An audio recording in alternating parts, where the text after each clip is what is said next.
Very good morning to everyone. इस video में हम लोग क्लास 10 साइंस का चैप्टर नंबर 7 पार्ट 7 नियंत्रण एवं समन्वय पढ़ेंगे। इससे पहले वाले पाठ में हमने बहुत सारे तंत्रों के बारे में पढ़ा था, जैसे पाचन तंत्र, श्वसन तंत्र, संवहन व उत्सर्जन तंत्र। अब इस पाठ में मेनली हम लोग तंत्रिका तंत्र के बारे में पढ़ेंगे। हम जानेंगे कि यह जो सारे तंत्र जो हमने पिछले पाठ में पढ़े थे वह किस प्रकार से नियंत्रित होते हैं। तो उसको आगे पढ़ने से पहले हम जो हमारे पाठ का जो टॉपिक है नियंत्रण एवं समन्वय, इसमें दो शब्द है, नियंत्रण और दूसरा है समन्वय। हम इसका मतलब समझने का प्रयास करते हैं।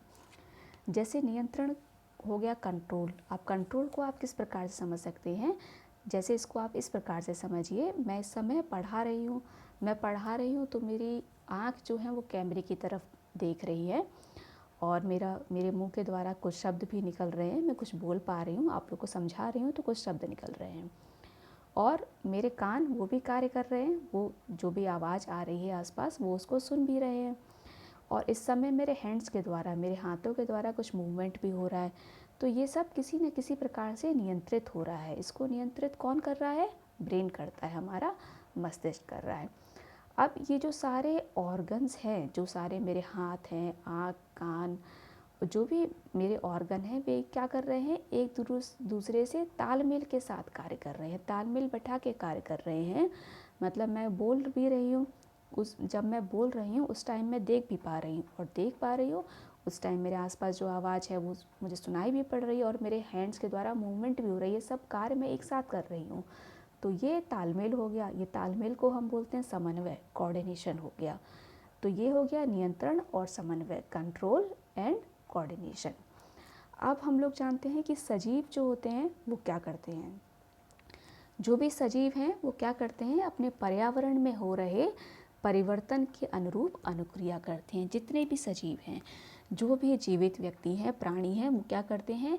बहुत सारी चीज़ों जो उनके पर्यावरण में हो रही है उनके प्रति वो कुछ रिस्पॉन्स देते हैं, कुछ अनुक्रिया करते हैं।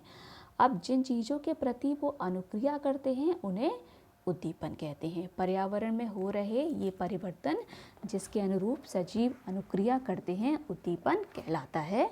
जैसे प्रकाश, ऊष्मा, ध्वनि, स्पर्श आदि। मतलब क्या हुआ इसका? जिन चीज़ों के प्रति अनुक्रिया हो रही है उस चीज़ को हम क्या कह रहे हैं? उद्दीपन कह रहे हैं। फॉर एग्जाम्पल यहाँ पे आप इसको इस प्रकार समझिए, जैसे हम लोग तेज़ रोशनी में जाते हैं तो रोशनी क्या है? प्रकाश। प्रकाश क्या हुआ? यहाँ पे उद्दीपन। तेज रोशनी में हम लोग बाहर निकले, हमने अनुक्रिया क्या की? हमारी आँख बंद हो गई, तो वो हमारा रेस्पॉन्स हुआ, वो हमारी अनुक्रिया हुई। प्रकाश क्या हुआ? उद्दीपन हुआ।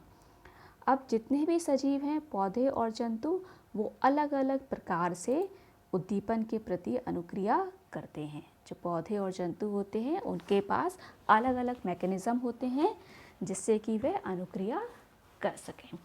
अब हम लोग को इस पाठ में जंतुओं में व पादपों में दोनों में नियंत्रण एवं समन्वय पढ़ना है। सबसे पहले हम लोग जंतुओं में नियंत्रण एवं समन्वय पढ़ते हैं। तो जंतुओं में नियंत्रण और समन्वय दो तंत्र करते हैं। पहला है तंत्रिका तंत्र और दूसरा है अंतःस्रावी ग्रंथियाँ।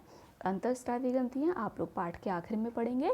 सबसे पहले हम लोग तंत्रिका तंत्र के बारे में जानते हैं। तो तंत्रिका तंत्र, यहाँ पे तंत्रिका तंत्र जो है, आप लोग को दो प्रकार के तंत्रिका तंत्र क्लास 10 में पढ़ने हैं। एक थर्ड प्रकार का भी होता है, वो आप लोग हायर क्लासेस में पढ़ेंगे। यहाँ पे आप लोग तंत्रिका तंत्र जो पहला पार्ट है, केंद्रीय तंत्रिका तंत्र, जिसको हम लोग सेंट्रल नर्वस सिस्टम भी कहते हैं, ये बना होता है मस्तिष्क और मेरुरज्जु से मिलकर। मस्तिष्क और मेरुरज्जु किसका हिस्सा है? केंद्रीय तंत्रिका तंत्र का। Brain and spinal cord are a part of central nervous system. और दूसरा है परिधीय तंत्रिका तंत्र, ये बना होता है कपाल तंत्रिका और मेरु तंत्रिका से मिलकर। जो मस्तिष्क होता है वो क्या होता है? वो कपाल के अंदर सुरक्षित रहता है। उसकी सुरक्षा कौन करता है? कपाल करता है। और मेरुरज्जु जो हमारी रीढ़ की हड्डी होती है उसके अंदर सुरक्षित रहता है। अब ये किस प्रकार से वर्क करता है इसको थोड़ा सा यहाँ जानते हैं। इसके लिए मैं आपको दो चित्र दिखा रही हूँ। पहले चित्र में आप क्या देख पा रहे हैं? जो पहला चित्र मैंने अभी दिखाया है इसमें आप देख रहे हैं कि एक व्यक्ति की दो फिंगर वो दिखा रहा है। तो यहाँ हम क्या, उस फिंगर को देख के हम क्या सोचेंगे कि यहाँ दो फिंगर हमें दिख रही हैं। तो ये किस प्रकार से हुआ? यहाँ पे क्या हुआ? सबसे पहले हमें हमारी आँखों ने देखा 2 फिंगर्स हैं, 2 फिंगर हैं, तो ये इन्फॉर्मेशन कहाँ गई, हमारे मेरुरज्जु के पास गई। मेरुरज्जु से ये इन्फॉर्मेशन ब्रेन के पास गई, हमारे मस्तिष्क के पास गई। मस्तिष्क ने क्या किया, वहाँ पे प्रोसेस किया, इन्फॉर्मेशन को प्रोसेस किया कि क्या इन्फॉर्मेशन है, तो उसने बताया कि यहाँ पे 2 उंगलियाँ दिख रही हैं। फिर वापस से ब्रेन क्या करता है, स्पाइनल कॉर्ड में मेरुरज्जु के पास इन्फॉर्मेशन पहुँचाता है, और मेरुरज्जु हमारे मुंह पे ये इन्फॉर्मेशन पहुँचाएगा कि हमको क्या बोलना है, 2 बोलना है। तो हमने बताया कि 2 उंगलियां हमें दिख रही हैं। तो ये हो गया प्रोसेस, किस प्रकार से इन्फॉर्मेशन ब्रेन ने प्रोसेस की और हमारे मुंह से 2 शब्द निकला। दूसरे चित्र में आप देख सकते हैं, यहाँ पे क्या है, ये जानबूझकर एक व्यक्ति है जो मोमबत्ती को छू रहा है। ये सोची समझी क्रिया है, ठीक है। एक क्रिया के बारे में हम आगे पढ़ेंगे, ये वह नहीं है, ये सोची समझी क्रिया है। वह जानबूझकर मोमबत्ती को टच कर रहा है। अब मोमबत्ती को टच करना है, मतलब उसको पता करना है कि मोमबत्ती टच करने से वो जल रहा है या नहीं जल रहा है। तो उसने मोमबत्ती टच की, तो अब हाथ की जो नर्व्स थी उन्होंने क्या किया, उंगली की जो नर्व्स थी उन्होंने इन्फॉर्मेशन पहुंचाई हमारे मेरुरज्जु से। मेरुरज्जु के पास इन्फॉर्मेशन गई ब्रेन के पास गई, ब्रेन ने उसको प्रोसेस किया, बताया कि इसको टच करोगे तो जल जाओगे। तो ब्रेन वापस ये इन्फॉर्मेशन पहुंचाता है हमारे मेरुरज्जु के पास, और मेरुरज्जु वापस ये हमारे हाथ के पास पहुंचाएगी इन्फॉर्मेशन कि हमें हाथ हटाना है, वरना हमारा हाथ जो है वह जल जाएगा। तो इस प्रकार से ये इन्फॉर्मेशन जो है वो प्रोसेस होती है। तो ब्रेन और स्पाइनल कॉर्ड और जो नर्व्स होती हैं, ये सारी, ये तीनों जो चीज़ें होती हैं वो इसको इन्फॉर्मेशन को प्रोसेस करने में, पहुंचाने में हेल्प करते हैं हमारी। तो जो मस्तिष्क और मेरुरज्जु है वो किसके पार्ट हैं, केंद्रीय तंत्रिका तंत्र के, और बाकी जो कपाल तंत्रिकाएं हैं वो हमारी परिधीय तंत्रिका तंत्र के हिस्सा होती हैं। अब हम जानते हैं तंत्रिका तंत्र के बारे में, थोड़ा सा देखते हैं। जंतुओं में नियंत्रण एवं समन्वय तंत्रिका एवं पेशी ऊतक द्वारा किया जाता है। जंतुओं में जो नियंत्रण और समन्वय है किसके द्वारा किया जा रहा है, तंत्रिका और पेशी ऊतक। ये हमने अभी देखा पिछले डायग्राम में। पर्यावरण से सभी सूचनाओं का पता कुछ तंत्रिका कोशिकाओं के विशिष्टीकृत सिरों द्वारा लगाया जाता है। ये ग्राही हमारी ज्ञानेंद्रियों में स्थित होते हैं। अब इसको समझिए, कैसे हम जानकारी प्राप्त करेंगे कि हमारे आसपास क्या हो रहा है, या इसके लिए क्या होता, हमारे आसपास क्या हो रहा है, इसको हम कैसे महसूस करेंगे, कैसे जानेंगे। तो इसको पता लगाने के लिए हमारे पास क्या होती हैं, हमारे पास 5 सेंस ऑर्गन्स हैं, हमारे पास 5 क्या हैं, ज्ञानेंद्रियां हैं। जैसे 5 ज्ञानेंद्रियां आप सबको पता होंगी क्या होती हैं, आपने पहले पढ़ा है। जैसे हम कानों के द्वारा क्या करते हैं, जो भी घटना होती है उसको हम सुन पाते हैं। आँख के द्वारा हम देख पा रहे हैं। त्वचा के द्वारा हम महसूस कर पाते हैं, हम स्पर्श जो तापग्राही है हम महसूस कर पाते हैं, ठंडा है, गर्म है, कैसा है। नाक के द्वारा हम गंध का पता लगा पाते हैं, घ्राणग्राही होता है ये हमारा सेंस ऑर्गन। जीभ स्वाद का पता लगा पाते हैं, रस संवेदी ग्राही होता है। तो इस प्रकार से ये जो 5 ज्ञानेंद्रियां हैं वह ये कार्य करवाती हैं, महसूस करवाती हैं हमें कि हमारे आसपास क्या हो रहा है। मान लीजिए, जैसे एग्जाम्पल एक आप ले लीजिए कि यहाँ पर आग लग गई हो, तो अब क्या होगा, त्वचा हमारे महसूस करेगी कि आसपास कुछ गर्म है, हमें गर्मी लग रही है। तो हम वहाँ क्या करेंगे, हम ये तो नहीं कि आग में कूद जाएंगे, हम ऐसा तो नहीं करेंगे। तो हमारी बॉडी क्या अनुक्रिया करेगी, वहाँ से हमारी बॉडी हमें बताएगी इन्फॉर्मेशन। त्वचा ने ये फील किया कि यहाँ पर आग लग गई है, गर्म लग रहा है, ये किसने फील किया, त्वचा ने फील किया। अब त्वचा से ये इन्फॉर्मेशन कहाँ पहुँचेगी, मेरुरज्जु के पास, मेरुरज्जु के बाद ये मस्तिष्क में पहुँचेगी। मस्तिष्क बताएगा कि हमें अनुक्रिया करनी है, हमें वहाँ से भाग जाना चाहिए, तो हम वहाँ से भाग जाएंगे। ये इन्फॉर्मेशन वापस से हमारे पास आएगी और हमें बता रही है कि हमें अब यहाँ से भागना है। तो ये सब नियंत्रित कौन करता है, ये सब नियंत्रित कौन करेगा, हमारी तंत्रिका तंत्र, जो हमारा तंत्रिका तंत्र है वह ये सब नियंत्रित करता है। वह ये पूरा जो कंट्रोल है वो उसके अंडर में होता है। अब जो हमारा तंत्रिका तंत्र है वो किससे मिलकर बना होता है? तंत्रिका कोशिकाओं से मिलकर बना होता है, जिसको हम न्यूरॉन भी कहते हैं।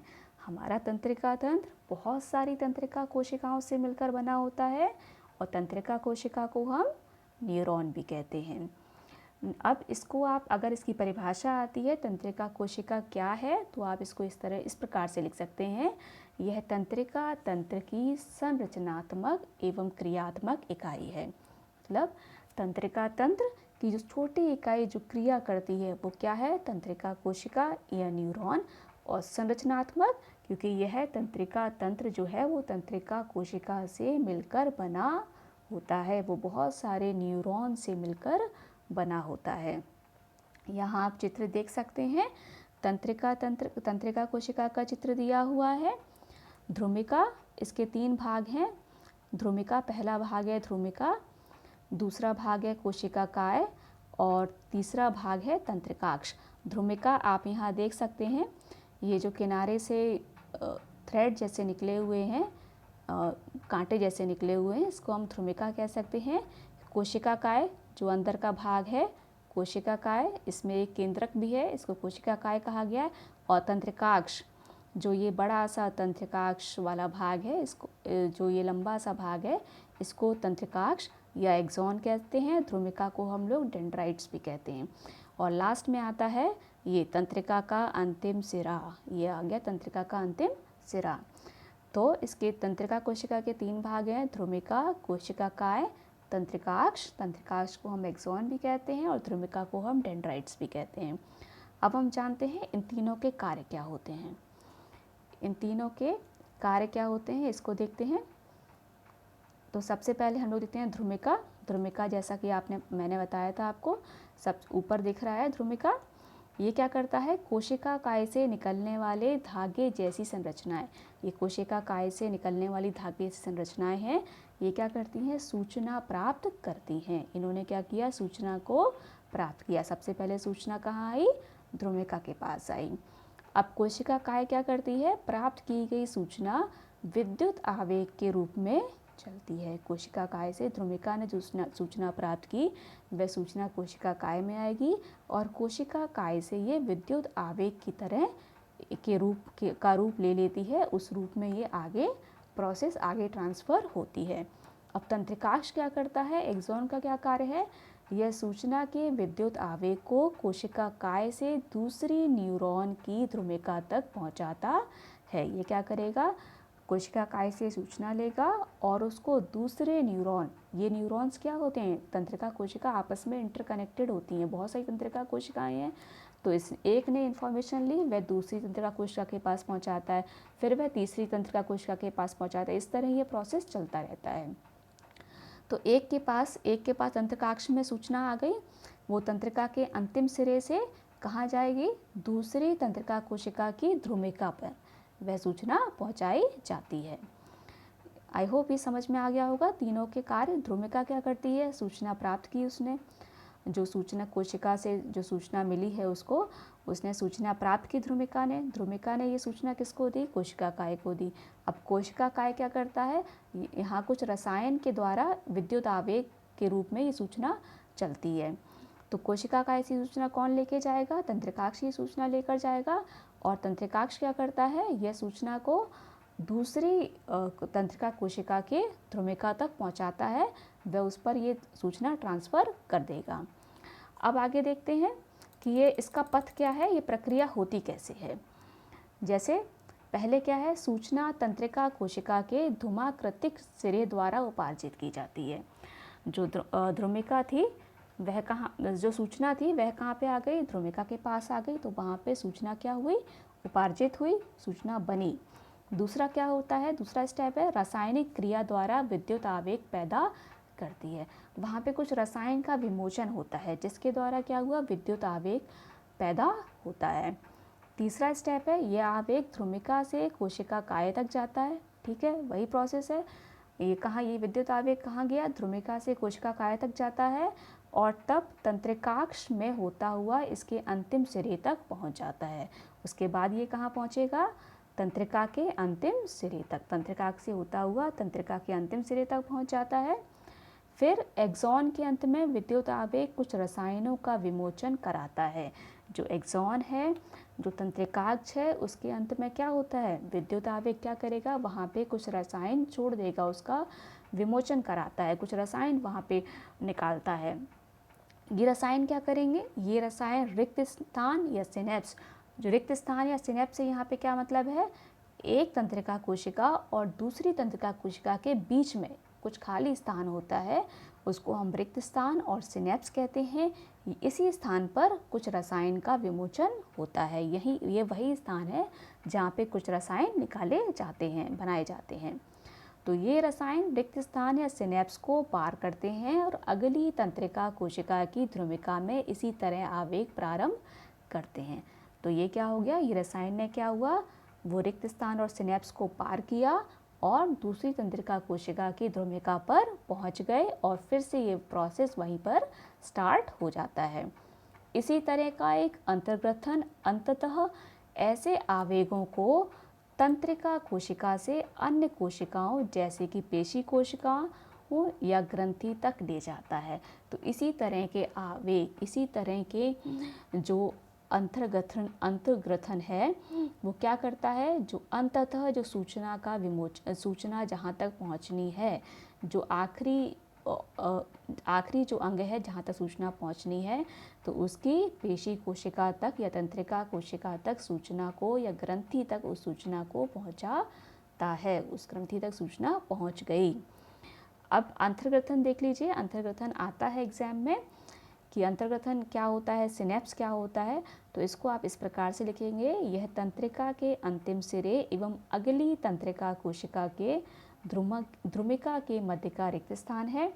एक तंत्रिका कोशिका उसका क्या है, अंतिम सिरा है, और अगली तंत्रिका कोशिका मतलब दूसरी तंत्रिका कोशिका जो उसी के पास में है, उसके ध्रुमिका के मध्य के बीच का मतलब बीच का क्या है, रिक्त स्थान है।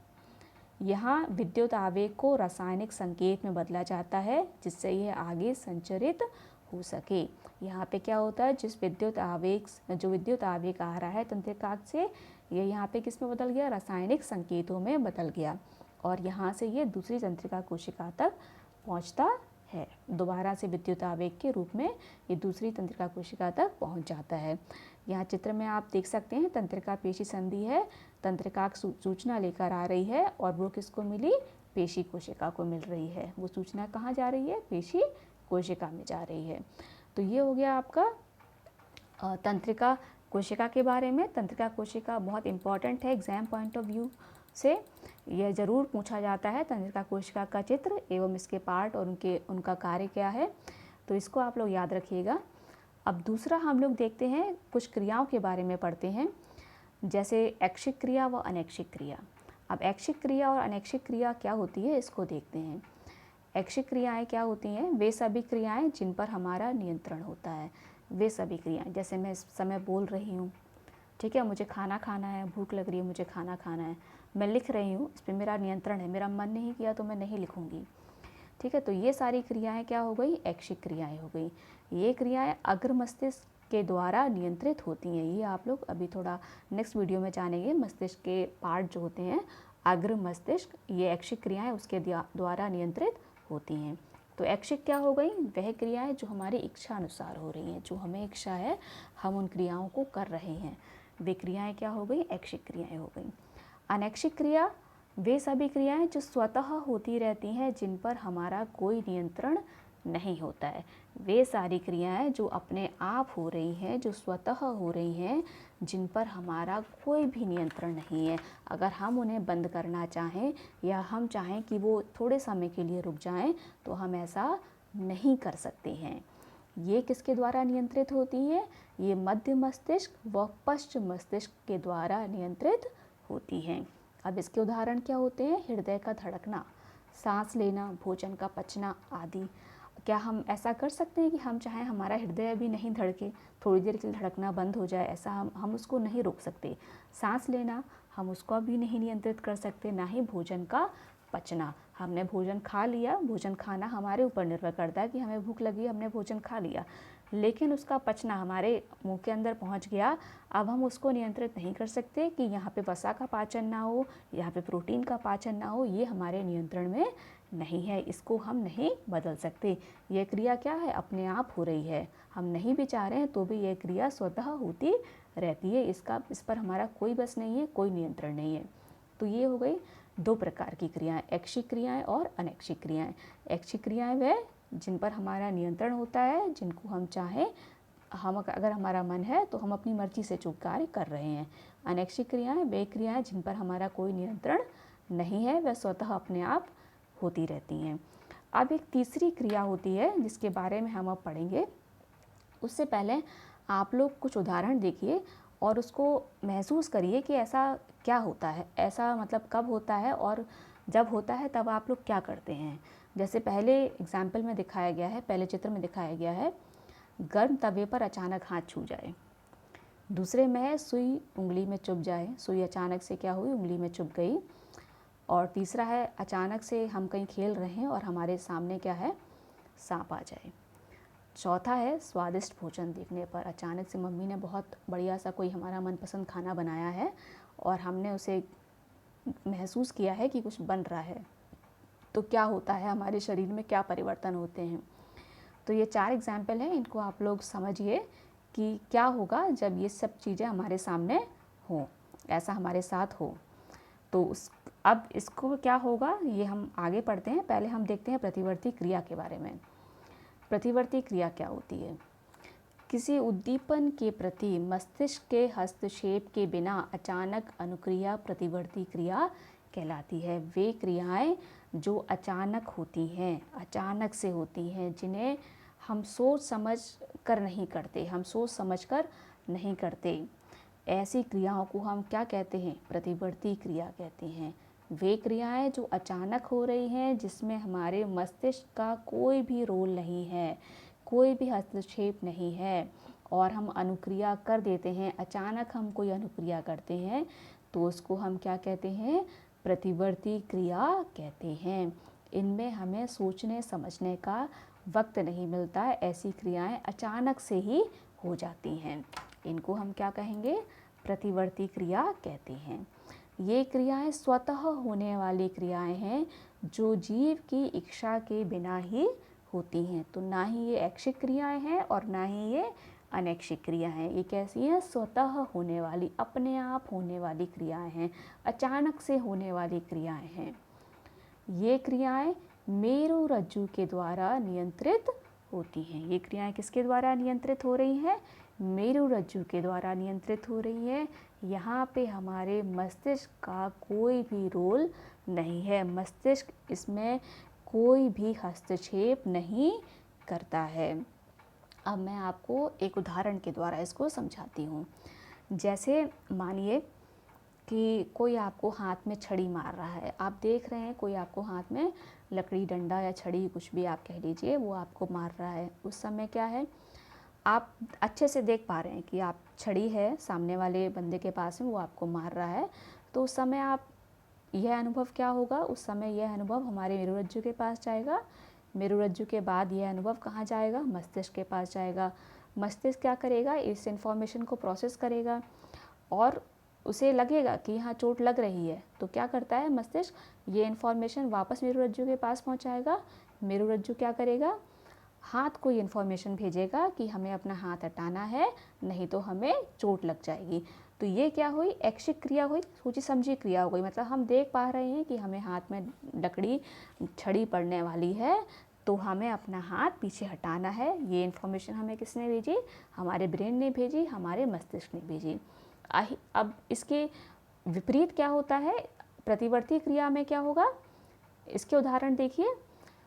हमने अचानक से किचन में गए और वहाँ मम्मी ने रोटी बना के रखी थी, वहाँ साइड में तवा रखा था, हमने ध्यान नहीं दिया वहाँ तवा रखा है और हमने उसको अचानक से छू लिया। तो अचानक से क्या होता है, हम लोग अचानक से पीछे अपना हाथ हटा लेते हैं। तो ये क्या हुई, प्रतिवर्ती क्रिया हुई। जैसे मान लीजिए आप कोई बिजली का कार्य कर रहे हैं, लेकिन आपको नहीं पता कि आपको करंट लगने वाला है, और अचानक से आपको हाथ में करंट लगा, तो क्या हुआ, अचानक से हमने अपना हाथ पीछे की ओर खींचा, तो ये क्या है, प्रतिवर्ती क्रिया है। मतलब अचानक से स्वतः अपने आप की गई क्रिया। इसमें हमारा मस्तिष्क तक ये इन्फॉर्मेशन नहीं पहुंची है कि उसने ये इन्फॉर्मेशन प्रोसेस की हो और तब हमें हाथ अपना पीछे हटाना हो। ये वहाँ तक इन्फॉर्मेशन नहीं गई है, ये सीधा मेरुरज्जु के बाद अचानक से ही हमने अपना हाथ हटा लिया। ये इसका पहला उदाहरण हो गया। जो पहले मैंने आपसे पूछा था कि गर्म तवा छूने पर क्या होता है, तो गर्म वस्तु को छूने से जलने पर हाथ तुरंत हटा लेना। दूसरा उदाहरण मैंने आपको दिया था सुई चुभने पर। अचानक से हमें सुई चुभ गई, नहीं ध्यान दिया हमने, हम कुछ सिल रहे थे लेकिन अचानक से हमारी उंगली में सुई चुभ गई तो हमने अपना हाथ पीछे, उंगली पीछे हटा ली। सांप आ जाए अचानक, क्या करते हैं हम लोग, पीछे भागना शुरू कर देते हैं। वहीं खड़े तो नहीं रहते हैं सांप के लिए कि इंतज़ार करें सांप हमें काट जाए आकर। हम लोग क्या करते हैं, तुरंत भागना शुरू कर देते हैं, पीछे भागना। और चौथा था स्वादिष्ट भोजन देखने पर क्या होता है, मम्मी अगर अच्छा खाना बनाती हैं तो क्या होता है, हमारे मुंह में क्या होता है, पानी आने लगता है, लहर आने लगती है, मुंह में पानी आ जाता है। तो ये सारी क्रियाएं क्या हैं, ये स्वतः हो रही हैं, अपने आप हो रही हैं, इसलिए इनको प्रतिवर्ती क्रिया कहा गया है। इसमें हमारे मस्तिष्क का कोई भी रोल नहीं है, यह सिर्फ मेरुरज्जु के द्वारा नियंत्रित होती हैं। इन्फॉर्मेशन सीधा कहाँ गई, मेरुरज्जु के पास पहुँची, मेरुरज्जु से सीधा इन्फॉर्मेशन हमारे उस अंग तक आई और उस अंग ने सीधा हमारा जो भी कार्य करना था, हाथ हटाना था, हमने अपना हाथ हटा लिया, पीछे भागना था, हम लोग पीछे भाग गए सांप को देखकर। अब प्रतिवर्ती क्रिया क्या होती है, प्रतिवर्ती क्रिया एक चाप के द्वारा एक सीरियल ऑर्डर में चलती हैं। एक चाप होता है इनके चलने का एक मार्ग होता है जिसके द्वारा ये चलती हैं, तो उसको हम प्रतिवर्ती चाप कहते हैं। इसको देख लेते हैं। प्रतिवर्ती क्रियाओं के आगम संकेतों का पता लगाने और निर्गम क्रियाओं के करने के लिए संवेदी तंत्रिका कोशिका और प्रेरित तंत्रिका कोशिका मेरुरज्जु के साथ मिलकर एक पथ का निर्माण करती हैं जिसे प्रतिवर्ती चाप कहते हैं। तो प्रतिवर्ती क्रिया क्या करती हैं, जो संकेत हमें मिले उसका पता लगाया और क्रिया करने के लिए संवेदी तंत्रिका कोशिका और प्रेरित तंत्रिका कोशिका ये मिलकर किसके साथ मिलती हैं, मेरुरज्जु के साथ मिलकर एक पथ का, एक रास्ते का निर्माण करती हैं जिसे प्रतिवर्ती चाप कहा जाता है। अभी प्रतिवर्ती चाप किस प्रकार से चलता है इसको देखते हैं। सबसे पहला आता है उद्दीपन। इसको चित्र के माध्यम से भी समझेगा। यहाँ उद्दीपन क्या है, गर्म तवा है जिसको छुआ जा रहा है, तो ऊष्मा यहाँ पे क्या हो गई, उद्दीपन हो गया। उसके बाद ग्राही अंग, ग्राही अंग क्या हुआ, त्वचा हुई। त्वचा क्या कर रही है, महसूस कर रही है कि यहाँ पे गर्म है, ज्ञानेंद्रिय हो गई, सेंस ऑर्गन हो गया यहाँ पे क्या, त्वचा। अब ये इन्फॉर्मेशन कहाँ पहुँचेगी, संवेदी तंत्रिका कोशिका इसको इन्फॉर्मेशन लेके पहुँचाती है। यहाँ से आप देख सकते हैं, यहाँ पे आप गरम पॉट है, उसको हाथ हमारा छू रहा है, संवेदी तंत्रिका कोशिका यहाँ पर हो गई। ये इन्फॉर्मेशन कहाँ लेके जाती है हमारी, यहाँ पर मेरुरज्जु के पास इन्फॉर्मेशन आई। अब मेरुरज्जु से ये इन्फॉर्मेशन कहाँ जाती है, प्रतिसारण तंत्रिका कोशिका के पास ये इन्फॉर्मेशन गई। फिर ये इन्फॉर्मेशन प्रतिसारण तंत्रिका कोशिका के बाद प्रेरक तंत्रिका के पास जाती है। प्रेरक तंत्रिका क्या करेगा, कार्यकर भुजा की पेशी में लेकर आया ये। अब भुजा की पेशी क्या हमें बताती है, हाथ पीछे हटाना है, तो हाथ पीछे हट जाता है। तो ये हो गया आपका प्रतिवर्ती चाप। यहाँ पे उद्दीपन क्या था, ऊष्मा था, और अनुक्रिया क्या हुई, हाथ पीछे हटा लेना। और किसके द्वारा महसूस किया, कौन सी ज्ञानेंद्रिय यहाँ पे इन्वॉल्व हुई, त्वचा इन्वॉल्व हुई। किसके द्वारा इन्फॉर्मेशन प्रोसेस हुई, मेरुरज्जु के द्वारा इन्फॉर्मेशन प्रोसेस हुई। तो ये हो गया प्रतिवर्ती चाप। इस प्रकार से ये प्रतिवर्ती क्रिया, जो प्रतिवर्ती चाप है, वो इस प्रकार से चलता है। समझ आ गया होगा आपको इसको, एक बार फिर से देख लीजिए। सबसे पहले संवेदी तंत्रिका कोशिका यहाँ पे गया, उसके बाद मेरुरज्जु के पास इन्फॉर्मेशन पहुँची, फिर प्रतिसारण तंत्रिका कोशिका, उसके बाद प्रेरक तंत्रिका कोशिका के पास इन्फॉर्मेशन आई, उसके बाद प्रेरक तंत्रिका कोशिका ने कार्य कर भुजा में पेशी है वहाँ पे इन्फॉर्मेशन पहुँचाई, और वहाँ से हमें पता चला कि हाथ पीछे हटा लेना है, तो हमने हाथ अपना पीछे हटा लिया। तो ये हो गया प्रतिवर्ती चाप। तो प्रतिवर्ती क्रिया और तंत्रिका कोशिका, इस पाठ में ये दो बहुत इंपॉर्टेंट प्रश्न हैं, इनको आप लोग याद रखिएगा। तंत्रिका कोशिका का चित्र और प्रतिवर्ती चाप का भी चित्र आप लोग बना के देखिएगा, बहुत इजी है, कोई टफ नहीं है इनको बना के देखिए, इंपॉर्टेंट क्वेश्चंस हैं, इनको याद रखिएगा। अगले वीडियो में हम लोग मस्तिष्क के बारे में जानेंगे कि मानव मस्तिष्क कैसा होता है, उसके क्या कार्य होते हैं। तब तक के लिए धन्यवाद, मिलते हैं अगले वीडियो में।